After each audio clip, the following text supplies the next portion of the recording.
Assalamualaikum warahmatullahi wabarakatuh. Shalom, Om Swastiastu, Namo Buddhaya, salam kebajikan dan salam sejahtera. Perkenalkan, nama saya Ferliana Melisa dengan NIM 251011 73200012. Pada kesempatan ini, saya akan menyampaikan materi untuk memenuhi tugas ujian tengah semester mata kuliah Belajar dan Pembelajaran yang diampu oleh Ibu Dr. Ririanti Rahmayani Jamain, SPSI MPD. Pada video ini, saya akan membahas salah satu topik yang ada dalam materi kelompok kami, yaitu tentang experiential learning dan self-directed learning. Judul yang saya angkat adalah belajar aktif dan mandiri. Saya memilih topik ini karena dalam pembelajaran saat ini, peserta didik tidak cukup hanya menerima materi secara pasif. Mereka juga perlu terlibat secara aktif dalam proses belajar, punya pengalaman belajar yang bermakna, dan pada saat yang sama mampu mengatur belajarnya secara mandiri.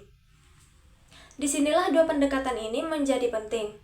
Experiential learning menekankan belajar melalui pengalaman, sedangkan self-directed learning menekankan inisiatif dan tanggung jawab pribadi dalam belajar. Keduanya sangat relevan dengan pembelajaran yang berpusat pada peserta didik dan tuntutan keterampilan abad ke-21. Pada video ini, saya akan membahas satu tantangan umum dalam pembelajaran, kemudian mengaitkannya dengan kajian teori, dan di akhir saya sampaikan solusi yang bisa diterapkan termasuk dalam pembelajaran bahasa Inggris. Salah satu tantangan umum dalam pembelajaran saat ini adalah masih banyak peserta didik yang belum terbiasa belajar secara aktif dan mandiri. Dalam praktiknya, masih sering ditemukan siswa atau mahasiswa yang hanya menunggu penjelasan dari guru, belajar saat ada tugas atau ujian, dan belum memiliki kebiasaan untuk mencari, mengelola, dan mengevaluasi proses belajarnya sendiri. Masalah ini membuat pembelajaran sering berhenti pada tingkat hafalan. Peserta didik mungkin memahami materi untuk sementara, tapi belum tentu mampu menghubungkannya dengan situasi nyata atau menerapkannya dalam kehidupan sehari-hari. Di sisi lain, ketika mereka diberi kebebasan belajar, tidak semuanya langsung siap. Ada yang bingung mulai dari mana, tidak punya target, dan mudah kehilangan konsistensi. Menurut saya, tantangan ini tidak cukup diselesaikan hanya dengan memberi materi lebih banyak. Yang dibutuhkan justru adalah pendekatan belajar yang membuat peserta didik mengalami langsung proses belajar sekaligus mampu mengarahkan dirinya sendiri. Karena itu, dua teori yang sangat cocok untuk membahas persoalan ini adalah experiential learning dan self-directed learning.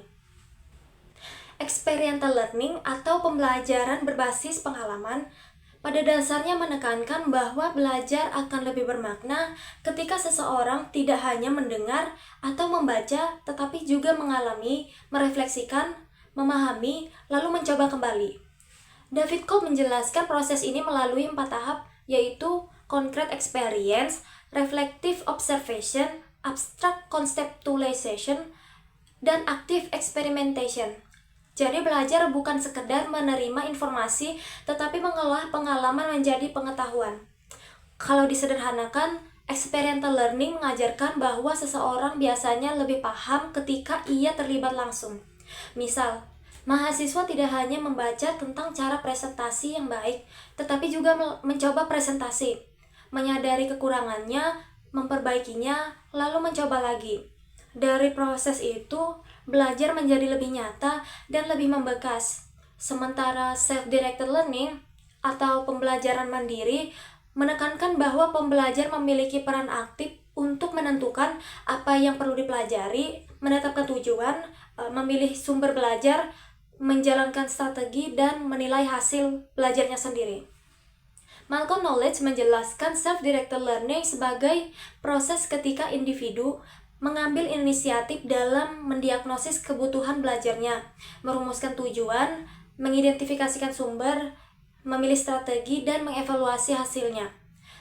Kalau dibandingkan, perbedaan utamanya ada pada fokusnya. Experiential learning lebih menekankan proses belajar melalui pengalaman, sedangkan self-directed learning lebih menekankan kemandirian belajar dalam mengelola proses belajarnya. Jadi yang satu kuat pada aspek pengalaman dan refleksi, sedangkan yang satu lagi kuat pada aspek inisiatif, kontrol diri, dan tanggung jawab belajar. Walaupun berbeda, menurut saya keduanya justru saling melengkapi. Peserta didik yang mandiri tetapi tidak punya pengalaman belajar yang nyata, bisa saja banyak merencanakan tetapi minim praktik. Sebaliknya, peserta didik yang aktif mencoba berbagai hal tanpa arah yang jelas juga bisa belajar tanpa tujuan. Karena itu, pembelajaran yang ideal adalah pembelajaran yang memberi ruang pada pengalaman langsung sekaligus melatih peserta didik mengatur dan mengevaluasi proses belajarnya sendiri. Hubungan antara experiential learning dan self-directed learning juga dibahas dalam beberapa kajian pendidikan tinggi yang menunjukkan bahwa pengalaman belajar yang tepat dapat mendukung tumbuhnya kemandirian belajar. Selain itu, dua pendekatan ini juga relevan dengan kebutuhan pembelajaran masa kini karena membentuk peserta didik yang lebih reflektif, adaptif, percaya diri, dan siap belajar sepanjang hayat. Berdasarkan tantangan tadi, solusi umumnya adalah menciptakan pembelajaran yang tidak hanya berpusat pada penyampaian materi, tetapi juga pada keterlibatan aktif dan kemandirian peserta didik.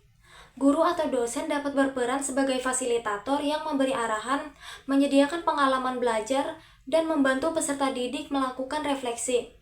Dari sisi experiential learning, guru bisa merancang kegiatan seperti diskusi kasus, simulasi, proyek, observasi lapangan, presentasi, praktik, atau refleksi setelah tugas selesai. Tujuannya agar peserta didik tidak hanya memahami teori, tetapi juga mengalami proses belajar secara nyata. Dari sisi self-directed learning, guru dapat membantu peserta didik menetapkan target belajar, memilih sumber yang relevan, menyusun jadwal, dan mengevaluasi kemajuan mereka sendiri. Dengan cara ini, peserta didik tidak hanya aktif saat diarahkan, tetapi juga belajar mengembangkan disiplin dan tanggung jawab pribadi.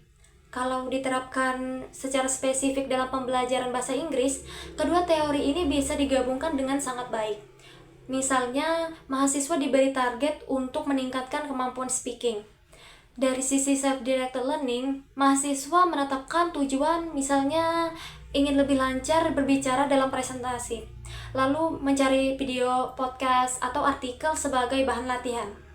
Setelah itu, dari sisi experiential learning, mahasiswa mempraktikkan presentasi, merekam diri sendiri, mendengarkan kembali hasilnya, menemukan kekurangan pada pengucapan atau tata bahasa, lalu mencoba lagi dengan perbaikan. Contoh lain, dalam pembelajaran reading atau vocabulary, mahasiswa bisa menentukan tema yang ingin dipelajari terlebih dahulu. Kemudian membaca teks, mencatat kosakata baru, dan mencoba menggunakannya dalam kalimat, lalu merefleksikan bagian mana yang masih sulit. Jadi pembelajaran bahasa Inggris tidak hanya membuat mahasiswa memahami materi, tetapi juga membentuk kebiasaan belajar yang aktif, sadar tujuan, dan berkelanjutan. Sebagai penutup, saya menyimpulkan bahwa experiential learning dan self-directed learning merupakan dua pendekatan yang sangat penting dalam pembelajaran saat ini. Experiential learning membantu peserta didik belajar secara lebih bermakna melalui pengalaman dan refleksi. Sedangkan self-directed learning membantu peserta didik menjadi lebih mandiri, terarah, dan bertanggung jawab terhadap proses belajarnya sendiri. Menurut saya, pembelajaran yang baik bukan hanya membuat peserta didik tahu banyak hal, tetapi juga membuat mereka mampu mengalami, memahami, dan mengembangkan belajarnya secara mandiri. Karena itu, menggabungkan kedua pendekatan ini dapat menjadi salah satu cara untuk menciptakan pembelajaran yang lebih aktif, relevan, dan bermakna. Sekian yang dapat saya sampaikan. Terima kasih atas perhatian teman-teman. Wassalamualaikum warahmatullahi wabarakatuh.